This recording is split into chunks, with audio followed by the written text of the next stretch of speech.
Greetings, owners of fine luxury digital rectangles. Yep, today's the day. End of season. Let's go ahead and get started. I managed to push into gold right at the end of the season. So this next season I will be earning some gold chests. Actually have one gold chest to open right now. So let's go ahead and do that before we crack open the season rewards. 28 silver chests. So wanted to push into gold just to get a better chance of getting some epics and legendaries and maybe some higher SPS chests. I won't be getting as many, of course, next season, but we'll see if there's any goodies inside. There's almost one SPS in that one. Let's go ahead and claim our rewards. Let me see if I have to refresh the page. Yep, there we go. Let's go ahead and claim our 28 chests. Huzzah, Battle Mage. Reach gold 3. Okay, let's go ahead and get started. I pretty much need, I think, any rare and above. I think my commons I'm pretty set on for silver, but I do need to really level my summoners. So we're getting a good start, getting a lot of cards right away. There's a little bit of SPS, Coastal Sentry. Unfortunately, all commons so far. 3 more Fire Callers. 1 SPS. A little more SPS. 1 Drybone Barbarian. A lot of 0.3 SPSs. Another common. So far, 8 cards, but they're all commons. 9 cards. Can we at least get a rare? There's our first potion. 3 potions, 2 potions. Not looking good, guys. So hopefully we can get at least 1 rare card or a gold anything. This is why I want to push into gold, because that was just horrible. Okay, so 28 silver chests. We did get 10 cards out of the 28. But all common, and really no big SPS hits. The biggest SPS was just 1. So very disappointing for end of season, at least for silver. Let's go ahead and actually let's check my commons. Since that's all we got, this will be easy to sort through. Let's go to Own Soulbound, and let's go take a look at the commons. So need to get to level 5 for my commons. Actually, I guess I am a little bit short on some of them. How many possessed puppets do I need? 2 more possessed puppets. So 2 more possessed puppets, we can get that to level 5.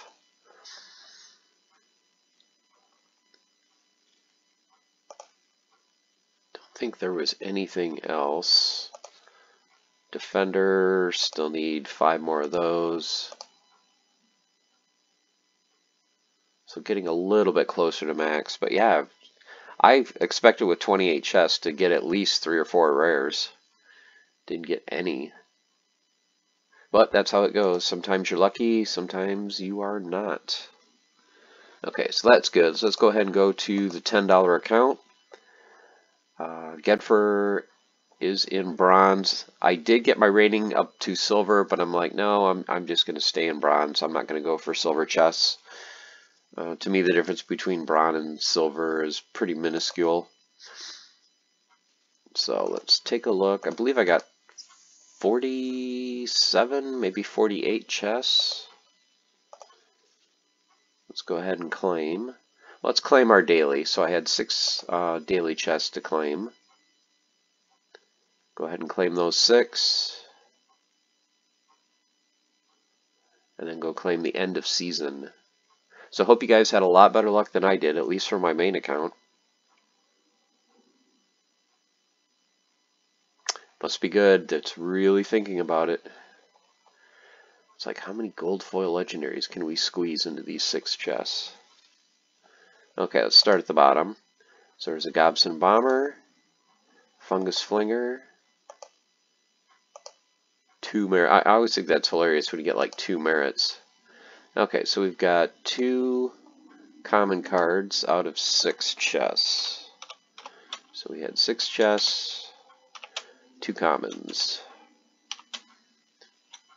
So 605 cards so far in 1955, and now we have end of season coming up. Alright, end of season chests. I can almost guarantee that these will be better than my silver, my main account.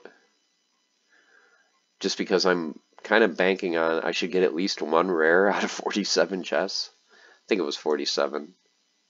Yep, 47. Okay, 2 merits. There's that 2 merits again. Drybone Barbarian. I'm also curious, let me know in the comments, what is like the most SPS you can get in bronze? I know there's always like a home run chest that you can get like in the higher leagues. Like if you're in Diamond or Champ, I know you can get like 1,000 or more SPS. But for bronze, what's like the most you can get? Would it be something like 50, maybe 100? I'm trying to think of the most SPS I've ever gotten in a bronze chest. I want to say I got like maybe 8 or 9 once.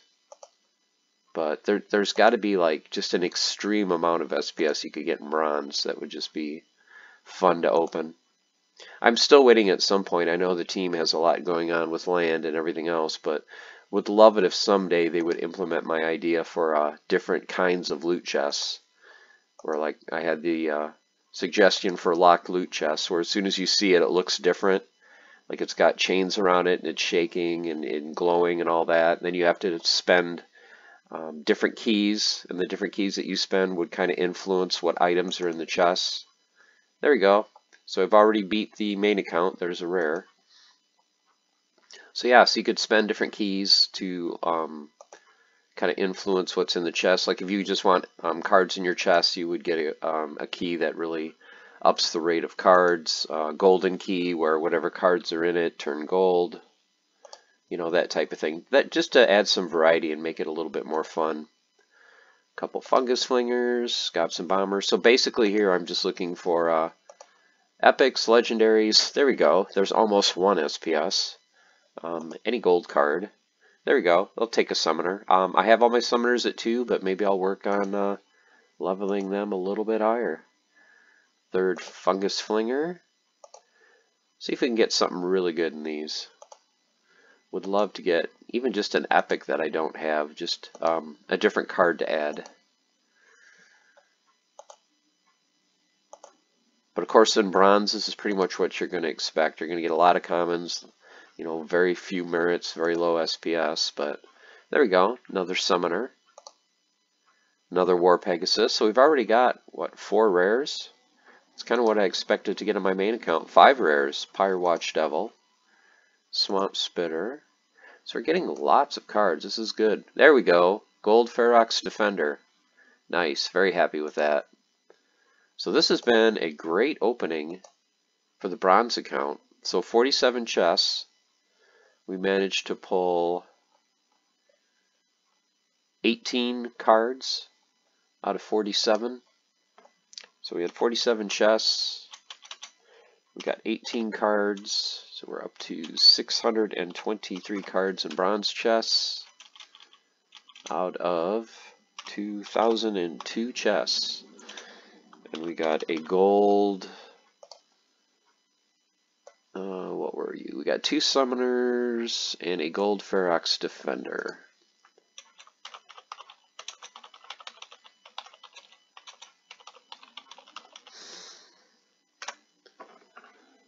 So yeah, very happy with that. Let's see if I can go ahead and claim. It's a little bit earlier in the day than what I normally claim. I want to give you guys kind of an update on my SPS amount. So only 3. So had 2.132 SPS in the season chest. Let's just go ahead and claim that 3. So as you can see, a little bit over 900 SPS for the $10 account. So even with SPS being, you know, 1.7 cents, you know, got 15 bucks just worth of SPS, where I started with just $10 and that's it. So very happy with that. Let's take a quick look at the market. Haven't done a market update in a while. Go ahead and refresh it just to make sure it's current. DEC and SPS still kind of just, you know, sticking around that 75% of peg for DEC. When Land 1.5 comes out, I expect this will probably tick up. I am really doubting whether it's going to hit peg anytime soon. I think if it does spike, you know, it might take it a while to get like to 83, 84. It might get stuck there for a while. I just have a hard time seeing DEC getting to like 90% of peg or more anytime soon. Same thing with SPS. My feeling is SPS long term is fantastic, and you know, people that hold it years down the road are going to be extremely happy. I mean, you can't go wrong with these prices. You know, a penny and a half or just slightly above. You know, now's the time that, you know, I'm building my bag and just looking a couple years down the road. But short term, 6 months to 18 months out, I really don't see this spiking a whole lot. I would be floored if it gets above 5 cents, just since it's simply being given away. You know, as long as the token is giving away in season chests and reward chests and guild brawls, and there's no real need for it other than staking and speculation, you know, it's got to get to the point where SPS, you need to burn it, and more than just to convert it to DEC. There needs to be some mechanics in game where it's like, okay, if you want to do this, you have to burn SPS. And yeah, people aren't going to like it, but that utility and that need, I think, is what's going to finally drive the price. Chaos Legion, I'm going to look, I think, probably in the next few days, next week, to get some funds together. I'm still lacking on my Chaos Legion for my main account. So, you know, if I can pick up a bunch of Chaos Legion packs at $1.20, I really do need to do that. Just to, not really to invest in as much as just to increase the level of my decks and get some more cards. So definitely need that. Part token, yes, I'm still playing Golem Overlord, reinvesting. Actually, I'm really looking at Golem Overlord as being kind of my little passive income stream. Even with the token being this low, you know, if I can get to the point of my account where I'm, you know, collecting 1,000, 2,000, 3,000 part a day, you know, if I can start getting $3, $4, $5 a day, and then start funneling that into Splinterlands, into SPS or DEC, I think that's what I'm going to start doing. So I need to look at how much part I need to accumulate to just build up that account. We'll look at Golem Overlord in a minute. Alpha packs. Once again, I love alpha packs. You know, anything original in any game, any first printing is always good to hang on to. To me, this is a fantastic price, but once again, limited funds. I do have an alpha pack, but yeah, I'd love to pick up a few more. I am selling a lot of my physical Magic the Gathering cards since CardSphere is closing. Anyone that uses or plays Magic the Gathering, if you've ever used CardSphere, you know it's been a great site, a great database. They are shutting down November 1st, so before they close, I'm trying to sell a lot of cards on there since I can get a better price than I can by selling them on eBay. So I think I'm going to take those funds, and I'm definitely going to pay some bills down and then probably funnel some over to Splinterlands. Vouchers. Yep, I love vouchers. I know they're going to stay low for quite a while, even with the announcement from Weirdbeard and Aggie that they're going to find some more uses for them, and you know, these will be used to re-roll your focus. That's not enough to move the price, but eventually, I don't care if it's 6 months down the road, a year down the road, it won't hurt me to just build these up, and as the price goes to 5 cents, 10 cents, however high it's going to go, you know, just sell a little bit of ice cream money, get a little bit here and there. Any asset to me that's this low, you know, 5 cents for a token or below, I have no problem in investing a little bit of money in. So not financial advice, of course, but you know, don't expect a big return on vouchers anytime soon. But if you're in the Splinterlands ecosystem for the long game, and I'm definitely here for the long game, I'm not going anywhere, so I definitely will continue to accumulate vouchers. If for nothing more than at some point they're going to have like a really cool promo card or something that's going to take, you know, a few hundred vouchers, and I just want to be ready to jump on that when the time comes. GLX, I haven't looked at it in quite a while. I'm just automatically restaking all my GLX. Don't really care what the price is. I think that sometime in November the staking rewards are going to be done, and I'll look at the token at that point and make a determination on what I want to do with it, but probably just going to sit on it. You know, if it goes up to 5-6 cents, I'll probably sell a decent amount. Or what I could do is do my power of 10% strategy. Every time this goes up 10%, I'm going to sell 5% of my bag. So just throwing that out there. If you guys have watched my power 10% video, that's going to be my strategy with most of my tokens going forward. Rift Watchers, loved Rift Watchers. You guys know how I'm against pack burning. Don't really agree with it, but hey, it is what it is. They decided to do it. This is going to make the supply that much lower. This is going to make the last couple airdrops that much rarer, which is going to drive the price up of all the cards. So hey, if they want to drive the price up, I'm going to start getting as many Rift Watcher cards and packs as I can afford. So that's just me. But yeah, I think Rift Watchers, even a year, 2 years down the road, people are going to look back and go, man, that was a very powerful, nice little set. So just my feelings on that. Shard, this goes along with the part token for Golem Overlord. Has ticked up nicely a little bit. I'm accumulating it just because of a new, I think it's called an expansion that's coming out for Golem Overlord. Expedition, something like that. But that mode's coming out, and I think you need shards for that, so I'm going to start hanging on to my shards. Forge for Splinterforge, it's ticked up a little bit, so it's 8 cents per 1,000 right now. Haven't had a whole lot of time to play the Electrum Mine run. Been focusing on end of season and Splinterlands, but definitely still playing Splinterforge, and I might upload another video going through. I might try another attempt at the mine run. So if you guys are interested in that, let me know, and I will definitely record another attempt to go through the Electrum Mine run, and I'll show you guys what I get along the way and the team I put together there. Common totems, big announcement. I just purchased my first totems a few days ago. I got 2 common totems, and these will be going on my 2 magical plots that I own. So I think that's pretty much it for tokens. Let's take a quick look at Golem Overlord. So this is my Golem Overlord account. As you can see, my banked, I've got just under 500, so I can collect almost 200 part at a time. One mistake I always made, and I made it again, is before I collect in the morning, I always want to change it to short, so that I'll have the 4 hours that I can collect before I go to work, but I always forget to change this to short. I collected just, earlier this morning, so I'm stuck where I won't be able to collect again until I get home from work tonight. So just a little tip, I don't know how your guys' schedule work, but for me, I'll get up in the morning, usually 9:30 my time. I leave for work at 2, so I try to collect it around 1:30 if I remember to change this to short. So but yep, this is my account, pretty much concentrating on getting my scavenger golems built up, and also my faith, because I realize that faith also determines your maximum shards that you can collect. So right now I think the most I can collect, you guys can see it on the bottom, is 7.4 shard. So yep, just trying to build up this account. They just added this component comp. You can substitute this for part for upgrading and burning.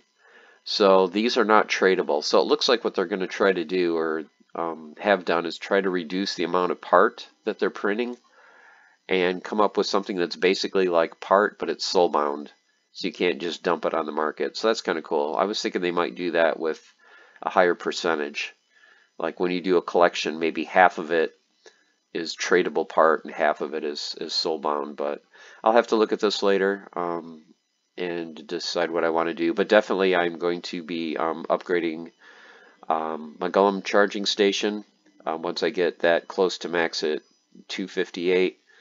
So max out my scavenger golems at 258, then I'll increase the charging station maybe once, and then if I need to boost my fortification. I haven't been attacked a whole lot, so I'm really not worried about fortification, but of course as you level and as your bank grows, you're really going to want to pay attention to that and boost your fort as you need.